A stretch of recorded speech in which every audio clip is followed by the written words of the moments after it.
সাকিবের বিষয়টা এখানে বোর্ডের কোনো কিছু করার আছে বলে আমি মনে করি না। সাকিব আল হাসান বাংলাদেশের বাইফার আমার ব্যক্তিগত মতামত বাংলাদেশের মধ্যে বেস্ট ক্রিকেটার্স এভার, এটা নিয়ে কোনো ডাউট নাই। এবং তার কন্ট্রিবিউশন বাংলাদেশের ক্রিকেট মানে আমি বলবো ট্রেমেন্ডাস।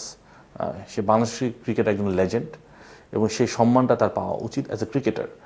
বাট যে সমস্যাটা আমরা দেখছি সেটা কিন্তু ক্রিকেটের কারণে হয়নি, একটা রাজনৈতিক পরিচয়ের কারণে হয়েছে, রাজনৈতিক একটা যে পয়েন্ট অফ ভিউ এর কারণে হয়েছে, এবং যে কারণে মানুষের মধ্যে একটা ক্ষোভ বিরাজ করছে। সো পাবলিক সেন্টিমেন্টকে কিন্তু আমরা রেসপেক্ট করতে হবে, ঠিক আছে? এবং মানুষের কিন্তু, যেটা আমি কিছুক্ষণ আগে বললাম, মত প্রকাশের স্বাধীনতা আছে, মানুষের একটা মতামত আছে, চিন্তা আছে। সো এটা ইস্যুটা কিন্তু বেসিক্যালি বিসিবির এখানে কিছু করার নেই, অথবা বাংলাদেশ ক্রিকেট সাথে যারা সম্পৃক্ত আছে তাদের তেমন কিছু করার নেই। বিষয়টা কমপ্লিটলি একটা অন্য বিষয়, ঠিক আছে? এবং হ্যাঁ, বাট তার ক্রিকেটিং যে কন্ট্রিবিউশন বাংলাদেশ, এটা অনস্বীকার্য।